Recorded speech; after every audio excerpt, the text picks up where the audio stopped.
الحمد للہ رب العالمین والعاقبۃ للمتقین والصلاة والسلام علی سید المرسلین۔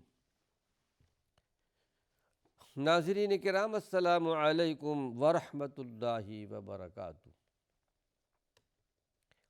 ایمان صفات کا عنوان لے کر آپ کی خدمت میں حاضر ہوں۔ ایک حدیث آپ کے سامنے بیان کی جا رہی تھی۔ اللہ کے رسول صلی اللہ علیہ وسلم نے دنیا اور آخرت کی مثال بیان فرمائی تھی۔ دنیا پیچھے جا رہی ہے، آخرت سامنے آ رہی ہے، اور ہر دونوں کے بیٹے ہیں۔ دنیا کے بیٹے اور آخرت کے بیٹے۔ دنیا کے بیٹوں سے مراد یہ ہے کہ انسانوں میں کچھ ایسے لوگ بھی ہیں جن کی دنیا سے وابستگی ایسے ہے جیسے بچوں کو اپنے ماں سے ہوتی ہے۔ بچے اپنی ماں سے چمٹے رہتے ہیں، اس طرح دنیا کے چاہنے والے دنیا سے چمٹے رہتے ہیں۔ لیکن جو آخرت کے بیٹے ہیں وہ دنیا سے چمٹتے نہیں، بلکہ ان کو آخرت کی فکر ہوتی ہے۔ آپ نے ارشاد فرمایا کہ ہر ایک کے بیٹے ہیں چاہنے والے، دنیا کے بھی آخرت کے بھی۔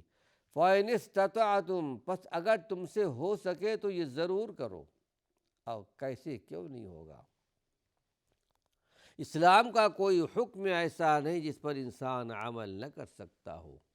لا یکلف اللہ نفسا الا وسعها، اللہ نے انسانوں پر کوئی ایسا بوجھ نہیں رکھا کہ جسے وہ نہ کر سکتا ہو۔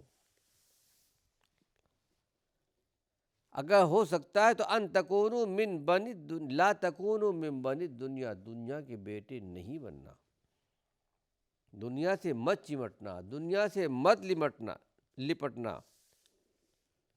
فَإِنَّ الْيَوْمَ فِي دَارِ الْعَمَلِ، اس لیے کہ آج تم دار العمل میں ہو، عمل والے گھر میں ہو۔ دنیا دار العمل ہے، یہاں ہم نیکیاں کر سکتے ہیں، نمازیں پڑھ سکتے ہیں، روزے رکھ سکتے ہیں، حج کر سکتے ہیں، زکوٰۃ دے سکتے ہیں، ایک دوسرے کی ہم مدد کر سکتے ہیں۔ نیکیاں بہت ساری ہیں۔ فرمایا کہ یہ جو عمل کرنا ہے دنیا میں کر لو، ولا حساب، لیکن آج حساب نہیں ہے۔ عمل کر کے چھوڑ دینا ہے، حساب کے لیے تو آخرت کا دن ہے جس پر ہم سب کا ایمان ہے۔ وَأَنْتُمْ غَدًا فِي دَارِ الْآخِرَةِ، اور کل ایسا دن آنے والا ہے جب کہ تم آخرت کے گھر میں ہوگے۔ آج تو عمل کا دن ہے، حساب نہیں ہے۔ اللہ رب العالمین نے تمہارے سامنے دونوں راستے کھول دیے، اچھائی کی برائی کی۔ ایک میدان ہے تمہارے سامنے، اچھا کر لو یا برا کر لو۔ لیکن کل آخرت کے گھر میں تم پیش کیے جاؤ گے، ولا عمل، وہاں عمل نہیں ہوگا۔ عمل کرنا چاہو گے تو تمہیں عمل کی اجازت نہیں دی جائے گی، بلکہ قرآن حکیم میں اللہ نے اس حقیقت کا بھی اظہار کیا ہے۔ انتقال کے زمانے میں بھی جبکہ آخرت کے عذاب کو نگاہوں سے دیکھ لیتا ہے، عذاب کا نقشہ کچھ نہ کچھ مرنے سے پہلے بھی اس کی نگاہوں کے سامنے آتا ہے، اپنے انجام کو دیکھ لیتا ہے کہ میرا انجام کیا ہونے والا ہے۔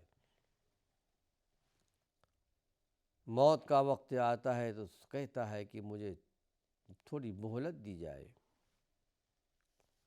اب میں نیک بن جاؤں گا، اچھا کام کروں گا، اللہ کو راضی کروں گا، صدقہ کروں گا۔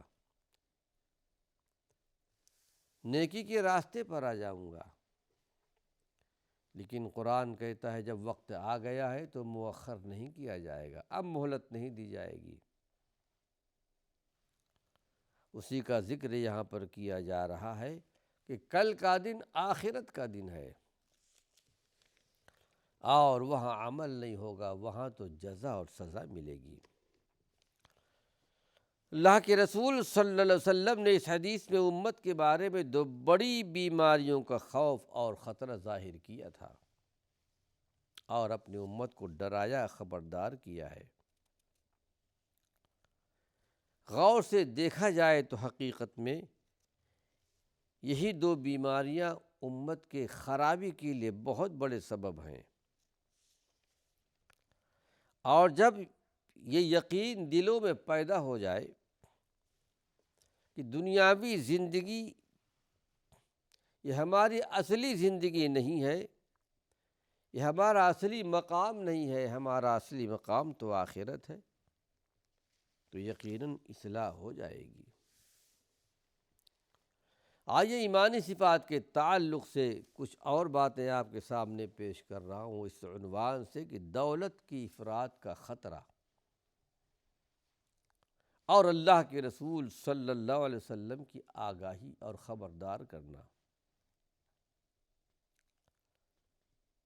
دولت کی ریل پیل ہو، افراط ہو، فراوانی ہو، اور اس کے بارے میں اللہ کے رسول صلی اللہ علیہ وسلم کی آگاہی کیا ہے، آپ نے کیا خبر دی ہے۔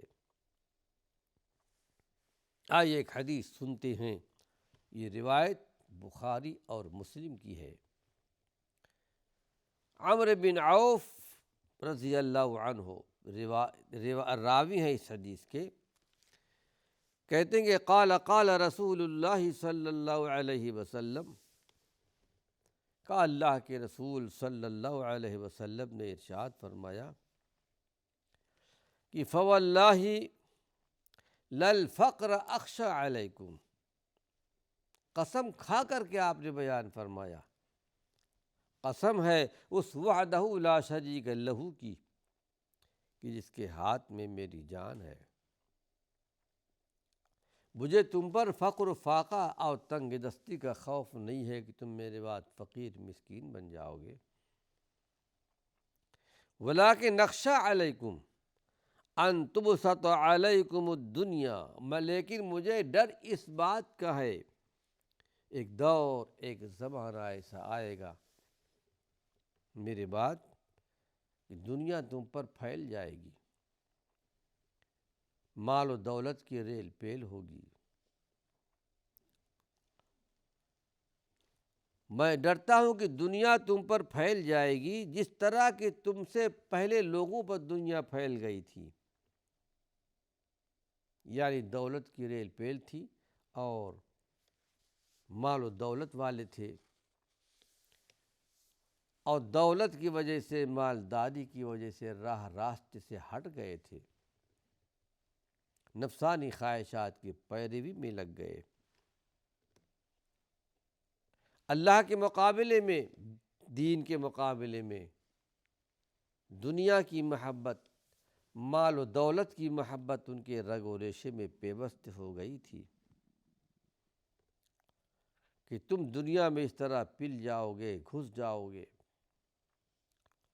اس طرح کہ پچھلے لوگ دنیا کے پیچھے پڑ چکے تھے۔ پھر یہ کہ وَيُهْلِكَكُمْ كَمَا أَهْلَكَتْهُمْ، مال و دولت کی محبت نے ان کو ہلاک کر دیا تھا، جس طرح ان کو ہلاک کیا تھا اس طرح تم کو ہلاک کر دے گا۔ ایک بڑے خطرے سے آگاہی دی اللہ کے پیارے پیغمبر نے صلی اللہ علیہ وسلم، مال اور دولت کے تعلق سے۔ دولت کی افراط سے بندہ راہ راستے سے بھٹک جاتا ہے، اکثریت ایسے لوگوں کی ہے، ورنہ بہت سے اللہ کے بندے ایسے بھی ہیں جن کو اللہ نے مال دی، دولت دی، سرمایہ دیا، لیکن دین کے راستے پر گامزن ہیں۔ لیکن اکثریت ایسے لوگوں کی، چونکہ قرآن کہتا ہے وَلَٰكِنَّ أَكْثَرَ النَّاسِ لَا يَشْكُرُونَ، سب کا نہیں، اکثر لوگ ناشکرے ہیں، اکثر لوگ نہیں جانتے، اکثر لوگ سمجھتے نہیں ہیں۔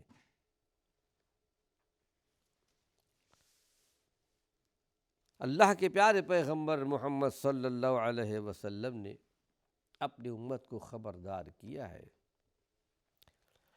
پھر ایک اللہ کے پیارے پیغمبر کے سامنے بعض اگلی امتوں کا جو تجربہ تھا، جو باتیں آپ کو بتائی گئی تھیں، کہ جب ان کے بعد دنیا کی دولت آئی، دنیا کی حرص پیدا ہوئی، دنیا کے دیوانے اور متوالے بن گئے، اپنے مقصد زندگی کو بھلا دیا، ان میں حسد اور بغض پیدا ہو گیا۔ اللہ کے پیارے پیغمبر محمد صلی اللہ علیہ وسلم کو اسی بات کا ڈر تھا، اور یہ ساری چیزیں کیا تھیں؟ وہ صرف مال و دولت کی محبت تھی۔ اس حدیث میں اللہ کے نبی نے ازراہ شفقت امت کو اس خطرے سے آگاہ کیا، دیکھنا ایسا نہ ہو کہ تم پر فقر و فاقہ کے حملے کا مجھے زیادہ ڈر نہیں ہے، لیکن یہ ہے کہ دولت آنے کے بعد تم غلط راستے پر چلے جاؤ گے۔ لیکن آپ کے اس ارشاد کا مقصد فطرے کی خطرناکی سے امت کو خبردار کرنا تھا، تاکہ ایسا وقت آنے پر اپنے آپ کی بچاؤ کر سکے۔ مال و دولت آئے، اللہ کی نعمت ہے۔ قرآن حکیم میں اللہ نے مال کو خیر سے تعبیر کیا ہے، مال بھی ایک خیر ہے، لیکن جب کہ اس کا حق ادا کیا جائے۔ آئیے اس عنوان سے ایک اور حدیث آپ کے سامنے پیش کر رہا ہوں کہ اس امت کا خاص فتنہ مال اور دولت ہے۔ اس امت کے لیے خاص فتنہ مال اور دولت۔ اس سلسلے میں ایک حدیث سماعت فرمائیں۔ کعب بن عیاض صحابی رسول ہے، کہتے ہیں کہ سمعت رسول اللہ صلی اللہ علیہ وسلم، میں نے اللہ کے نبی صلی اللہ علیہ وسلم سے سنا، یقول، آپ فرما رہے تھے، ان لکل امت فتنہ، ہر امت کے لیے ایک فتنہ تھا، ایک آزمائش تھی۔ ہر امت کو اللہ رب العالمین نے ایک آزمائش میں ڈالا تھا، امتحان کے لیے۔ ظاہر ہے کہ دنیا خلق الموت والحیات، زندگی اور موت اللہ نے پیدا کی ہے تاکہ آزمائے کہ اچھا عمل کرنے والا کون ہے۔ ہر امت کے لیے ایک فتنہ آزمائش کا سبب تھا۔ وَفِتْنَةُ أُمَّتِ الْمَالِ، میری امت کا سب سے بڑا فتنہ مال ہے، دولت ہے، سرمایہ ہے۔ اس کا مطلب یہ ہے کہ میری پیغمبری کے دور میں جو اب سے لے کر قیامت تک کا زمانہ ہے، مال و دولت کو اہمیت دی جائے گی، حاصل ہوگی، اس کی حرص سے بڑھ جائے گی، اور وہی اس امت کے لیے سب سے بڑا فتنہ ہوگا۔ قرآن حکیم میں بھی اللہ نے مال کو فتنہ قرار دیا ہے۔ قرآن حکیم میں ایک مقام پر کہا گیا وَاعْلَمُوا أَنَّمَا أَمْوَالُكُمْ وَأَوْلَادُكُمْ فِتْنَةٌ، اے لوگو جان لو کہ تمہارا مال، تمہاری اولاد تمہارے لیے فتنہ یعنی آزمائش کی سبب ہے۔ کہیں ایسا نہ ہو کہ مال کی محبت، اولاد کی محبت تمہیں اللہ کے راستے سے روک دے، اللہ کی محبت پر ان کی محبت غالب آ جائے۔ گویا ایک آزمائش ہے، ایک امتحان ہے مال۔ کہیں کہا گیا ایمان والوں کو، ایمان والو لا تلہکم اموالکم ولا اولادکم عن ذکر اللہ، ایمان والوں کہیں ایسا نہ ہو کہ تمہارا مال اور تمہاری اولاد تم کو اللہ کی یاد سے غافل کر دے، اور ایسا ہو رہا ہے۔ مال کی محبت میں، اولاد کی محبت میں انسان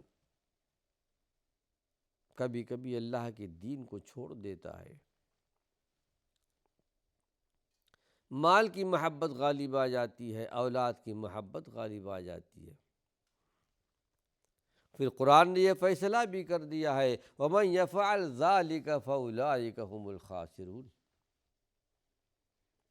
تو مال کی محبت میں، اولاد کی محبت میں اللہ کو چھوڑ دے گا، اللہ کی محبت کو چھوڑ دے گا، اللہ کے ذکر کو چھوڑ دے گا، فَأُولَٰئِكَ هُمُ الْخَاسِرُونَ، حقیقت میں یہی لوگ نقصان پانے والے ہیں، خسارے میں، نقصان میں یہی لوگ ہیں۔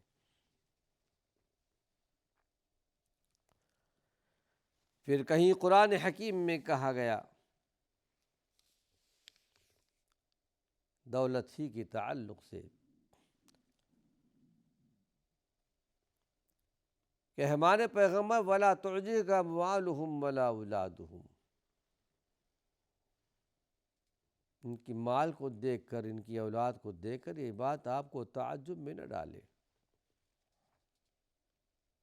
جیسا کہ اس سے پہلے کہا گیا تھا کہ پروردگار عالم کو یہ دسترخوان، دنیا کا دسترخوان ہر ایک کے لیے، مالداروں کو اللہ ڈھیل دیتا ہے،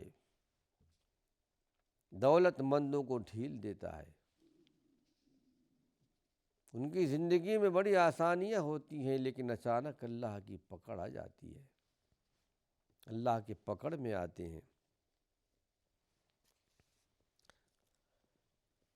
پھر یہ کل حشر کے میدان میں، قیامت کے میدان میں مال کے بارے میں سوال بھی کیا جائے گا۔